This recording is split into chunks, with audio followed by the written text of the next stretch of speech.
Ayan, hello everyone. So, um, mag-share lang ako. Actually, hindi na ako nag-ayos kasi this is a random sharing. Um, Total, mag-isa lang ako dito sa bahay ngayon kasi lahat sila may pasok. So, lahat na sila lumabas. Yung dalawang anak ko, tsaka yung asawa ko.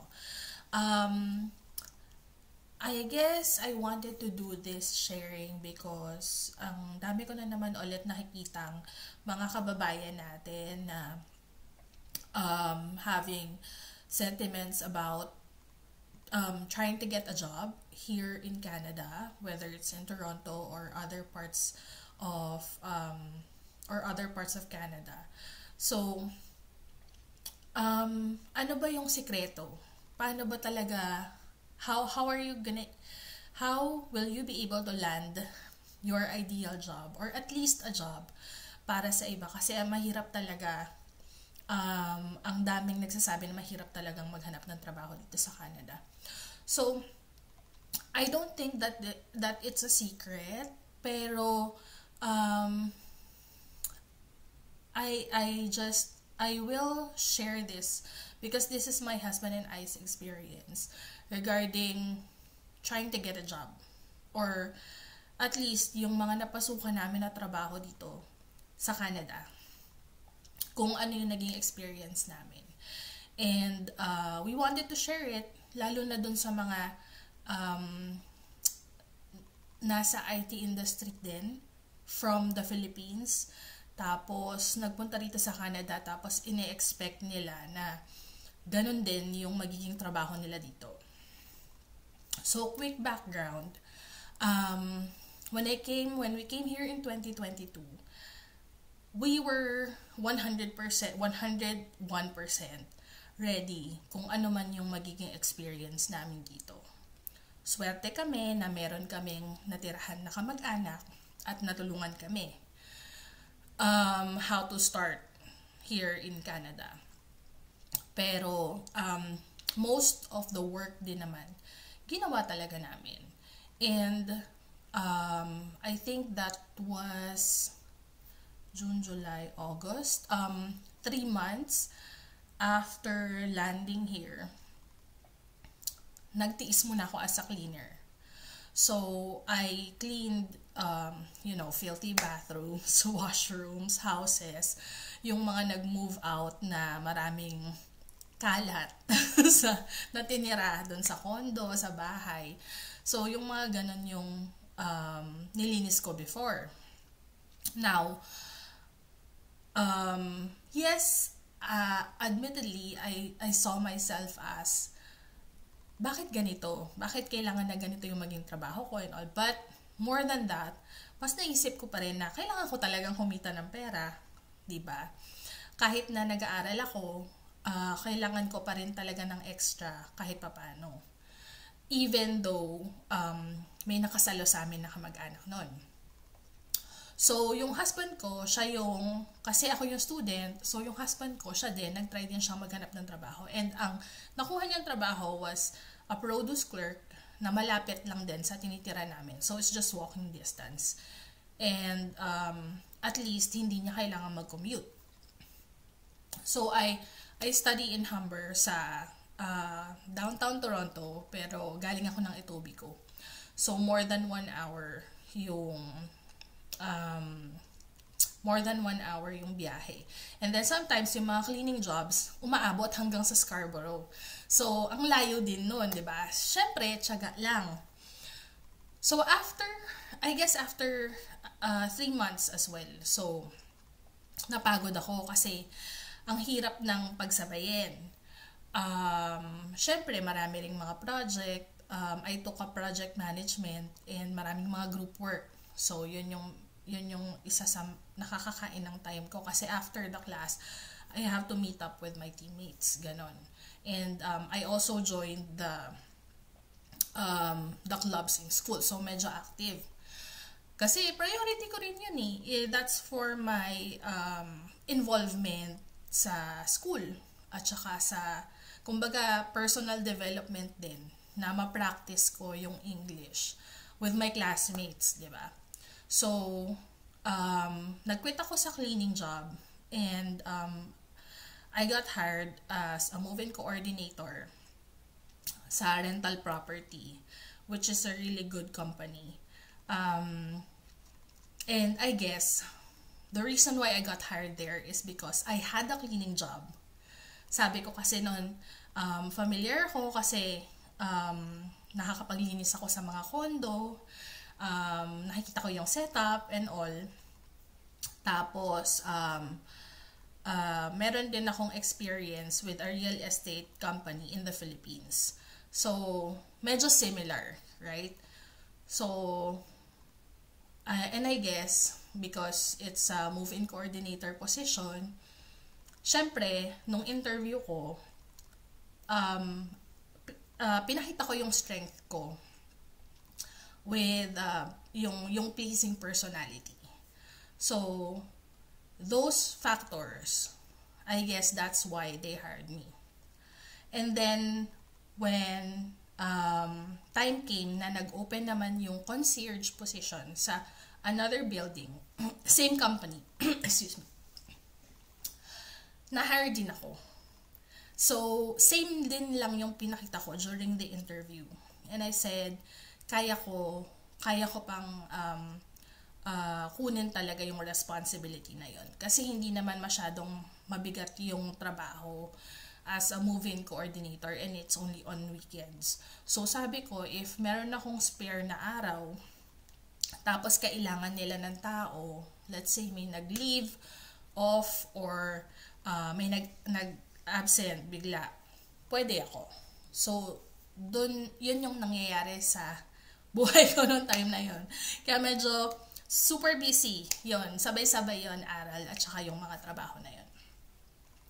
And then, yung husband ko naman, since yung being a produce clerk, part-time lang din. So, naghanap pa rin siya ng ibang full-time work. And because yun na yung naging experience niya, yung pagiging produce clerk, yun din yung mga hinanap niya na similar na trabaho. And na-hire siya sa first company niya is Snow Frills. Tapos naging company niya rin yung Sobeys. Pero hindi na siya nagtagal kasi nakahanap siya ng security technician work with a small family-owned company na okay din naman magpasahod. So, medyo malayo-layo lang at saka medyo medyo stressful yung biyahe kasi depende kung saan ka ma-assign na building yung isusupport mo. And nakuha niya tong trabaho na to because yung nagsusupport sa company na pinapasukan ko as move-in coordinator and concierge, Pinoy din siya. So, siya yung naging connection namin ng husband ko para makapag-apply siya dun sa company na yun. And nung naging concierge na rin ako dito sa another building, nung nag-open ng another concierge position, ni-refer ko rin yung asawa ko. So, that was how aggressive we were. Na makapag-start, makapagtrabaho. Hindi na namin inisip if it's from the IT industry or yun ba yung experience namin or yun ba yung skills talaga namin. Ang importante, makapag-start agad and makakuha kami ng Canadian experience. So, what do we mean ba by Canadian experience? Kasi medyo gas-gas na lagi na ginagamit. O you have to get a Canadian experience first or meron ka bang Canadian experience. So, ano ba yung meaning nun? Sa experience namin, gusto kong i-emphasize na we were from the Philippines, right? We were both IT associate managers position before we came here. So, nung yung IT careers namin sa Pilipinas, hindi yun madali kasi from the time that I graduated 2009 up to 2021, 2022, so ganun kahaba yung time na ginugol namin. And focus talaga dun sa positions, sa careers na meron kami. Talagang yun at yun lang, wala kaming ibang mga parang sidelines or careers. So, talagang nag-try kami mag-climb ng corporate ladder. Now, when we came to that AM positions, and then the opportunity to come to Canada was presented to us, that was during the pandemic. So, sabi namin, sige, why not try it? And that's how we came here. Now, again, let's go back to that. Ano ba yung Canadian experience? So, let me just say this one time. Iba ang Philippine or career experience sa Pilipinas kesa sa Canadian experience. Ano yung magkaiba? The culture is very much different. Ibang-iba talaga. Lalo na, I would say this in particular with positions in the IT industry or maybe people from the IT consulting. Iba yung workplace culture dito. So, minsan, may mga terms, may mga rules, policies na pwedeng similar, pero very rare. Meron ding time na ito yung term na gamit natin sa Pilipinas, tapos dito pala, pag salta mo, iba pala yung tawag nila. Iba yung terms na they're used to. So, doon pa lang sa ganong context, nagkakaroon na ng miscommunication and misunderstanding. And that's not good with a company, lalo na dito. Or in a company, lalo na dito. Kasi,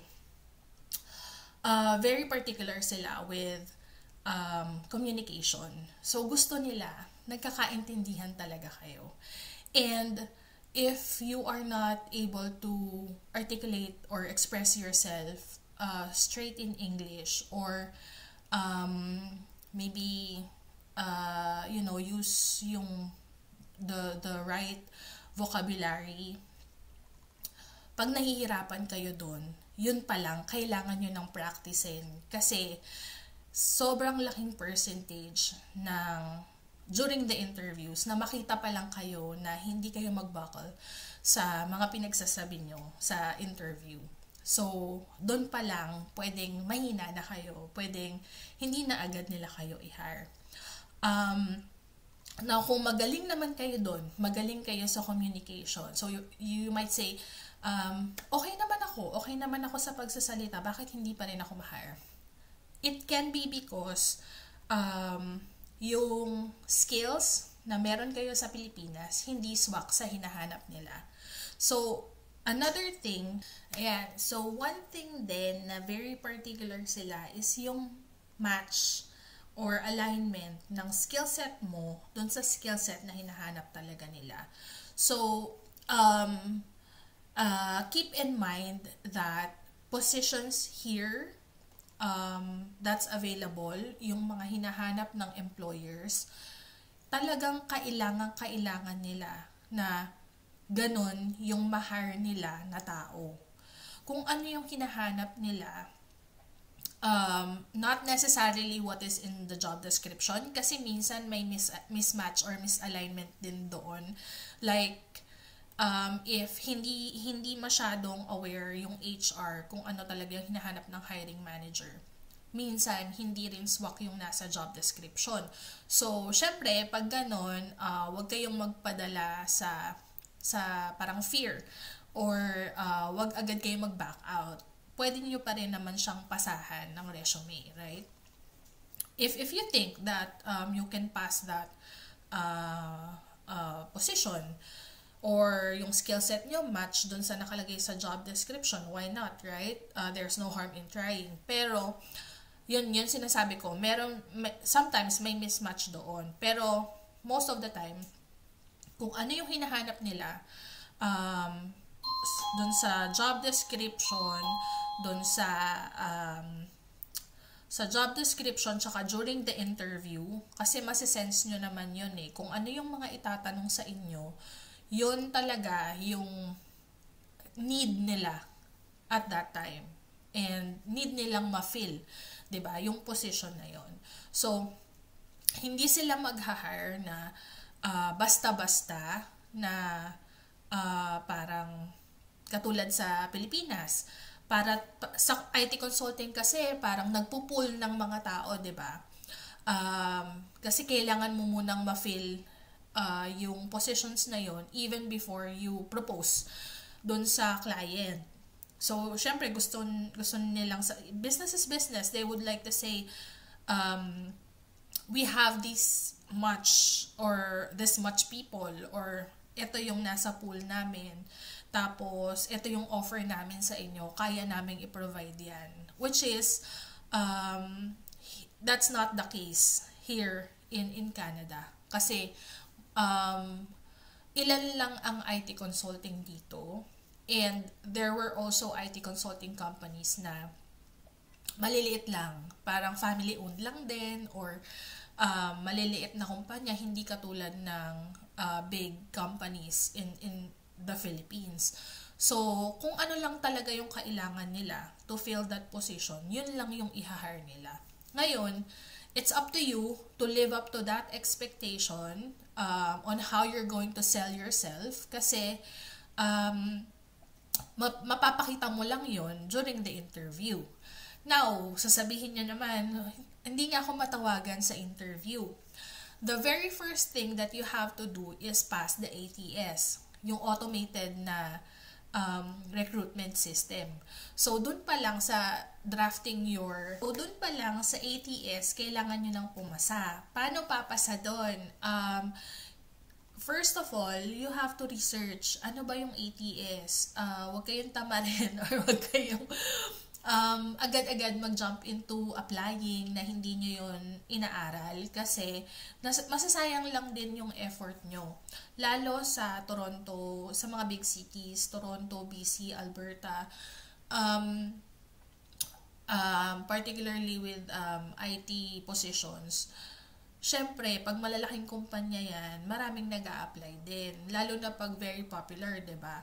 So, imagine niyo na lang kung 500 to 1,000 resumes yung pinasa, i-filter nila yun, hindi kakayanin talaga na mano-mano. So, kailangan nilang gumamit talaga ng automated systems. Ngayon, those automated systems, yun yung nag-filter ng resumes or CVs na pinapasa. And most of the time, pag na-filter out ka na doon, hindi ka na talaga aabot doon sa totoong tao na mag-filter ng skills and experiences mo. So, hindi na talaga aabot dun sa review ng human, kumbaga. And discarded na agad yung resume mo. Kaya yun pa lang, yung first step pa lang na yun, hanggat maaari, aralin mo muna bago ka magpasa-pasa. So, make sure na lahat ng ilalagay mo sa resume mo, lalapat siya doon sa automated na forms. So, napansin ko kasi, nung nag-a-apply ako before, pag nag-upload ako ng resume, hindi nagsasakto yung detail doon sa online form. Which is, pag nag-upload ka, parang automatic lang na yung details na nandun sa CV or resume mo, isushoot niya na agad doon sa fields na kailangang i-fill up doon sa online form. Like your name, first name, last name, yung job title, yung job description, sa experiences. So, all of those small details, kung hindi yung nagsaswak doon sa automated or online system nila, hindi rin magiging maayos yung pag-search nila when time comes na kailangan na nilang i-filter out or if kailangan i-filter out ng human. So, doon pa lang dapat pumasok na talaga yung details mo, yung resume mo or yung CV mo, ma-upload ng maayos sa system nila. So, you can also check other resources about ATS, like A, Alpha, Tango, and Sierra. So, ATS. Research nyo na lang kung paano nyo ma-tailor fit yung resume or CV nyo to pass through ATS. Ayan. So, yun pa lang yung first step. Then, next step is, kung ano yung ina-applyan nyo, aralin nyo talaga yung job description. So, hindi pwede na parang, okay, nag-apply ako, nakapasa ako sa ATS, tinawagan ako for screening, okay na, tinawagan ako for interview, and then, parang hindi nyo inaral kung ano yung mangyayari sa interview. So, when it comes to interviews, kahit screenings, this is what we do. Sa screenings, first off, i-anticipate nyo na kung ano yung mga itatanong sa screening. So, madali naman yun eh. Yung common details nyo, yung experiences nyo, yung pinaka-first filter na human. Most likely, this is the HR associate or HR manager or recruiter. Itatanong nila sa inyo kung may experience ba kayo sa mga skills na to, isa-isahin yan sa inyo. So, dun pa lang, i-anticipate nyo na and get your answers ready. Dapat meron na kayong spiel pag tinanong, can you tell me about yourself? Or ano ba yung experiences nyo or skills nyo? Ano ba yung pwede nyong mabigay sa company? So, yung mga ganong questions, there are a lot of YouTube videos, video tutorials na pwede nyo mapanood para mahasa din yung communication skills nyo, kung paano nyo i-express yung thoughts nyo about and your answers about those questions. So, yun. And then, the next is the interview proper. So, ang ginagawa namin, pag nabigyan kami ng schedule for interview, we always search for the person who's gonna interview us in LinkedIn. So, gusto namin, before kami pumasok, as much as possible dun sa interview, kilala namin kung sino yung mag-interview. Sinesearch namin yung pangalan sa LinkedIn, tapos we'll check the credentials, sino ba siya, ano ba siya ngayon.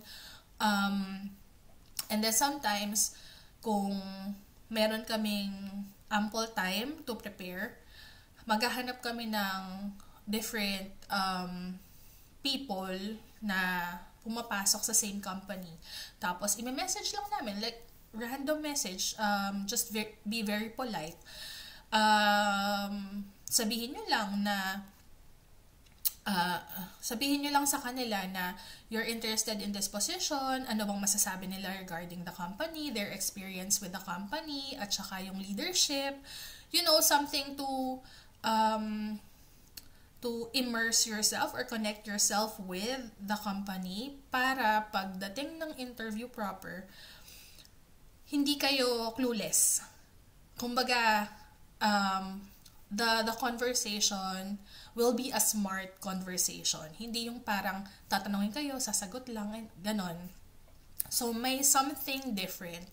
Something that you can give or parang something unique na pwede nyong sabihin or ibigay dun sa interviewer. It's like, I researched about your company, I checked your website, tapos maghanap kayo ng something, one or two things na about dun sa company or napag-usapan nyo with an employee of the company na pwede nyong ma-relate dun sa previous experiences nyo. So, in my case, meron ako nag-interview before na yung move-in coordinator interview ko. Na nalaman ko lang din sa website that they are family-owned. So, when I got the interview, when I was on the interview, I told the interviewer that I also worked for a similar company before, a real estate and family-owned company. And so, I told them that I like how the experience, I like the experience when I was there because family-owned companies are like, you know, like family as well. So, ganun ko siya na-relate doon sa dati kong experience. So, doon pa lang, nagkaroon na kami ng connection. You will know from the reaction of your interviewer kung naging interested sila na, oh, you did your research and, you know, yung ganong feeling. Kasi yung mukha nila, especially if that's a video call, it would lighten up the conversation, or parang magugulat sila na, oy, nag-research to, hindi basta-basta nagpunta lang or sinagot lang tong interview na to, and things like that. So, give a unique value. Parang, kumbaga, isipin nyo yung interview, hindi lang siya basta-basta interview. Importante siya sa inyo kasi importante siya na makuha nyo yung trabaho, 'di ba? So, ganun namin siya ginagawa, and it has been very effective ever since. So, nakailang interviews na kami, and I guess yung mga hindi rin namin nakuha na jobs or na work, talagang hindi para sa amin. Every time that we get interviewed, we always see to it na we do our best. So, in my husband's case, yung recent job na nakuha niya ngayon, sobrang pinaghirapan and sobrang laking manifestation. So, yung preparations niya, inaral niya talaga yung company, yung systems na ginagamit, yung tiningnan namin kung sino yung mga mag-i-interview sa kanya, kung sino yung mga taong pumapasok doon, meron bang, kumbaga, ginigage na agad namin kung meron bang chance talaga na ma-hire doon. Looking at the profiles of the people, kung ano ba yung personality as a whole, nung team, nung company, nung mga taong nag-i-interview. Tapos, nati-tailor fit kasi yung personality din na i-exude namin when the time comes that we have to talk to them or discuss with them face to face. So, yun yung kailangan nyong, I guess, aralin. First off, I really wanted to say that hindi ito parang absolute, kumbaga, na solusyon.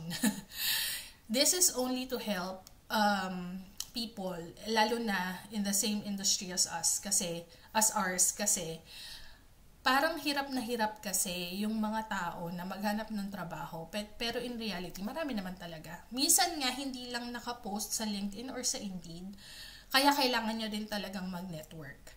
So, may mga companies kasi na talagang going for internal posting or referral lang din talaga before they post it on LinkedIn and Indeed. Kaya hindi na talaga umaabot sa outside world. So, ayun. I hope kahit papano natulungan kayo ng mga tips na binigay ko.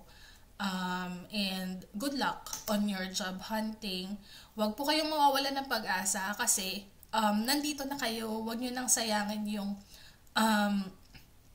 energy nyo huwag nyo nang hayaan na yung energy nyo mahatak dun sa low moments.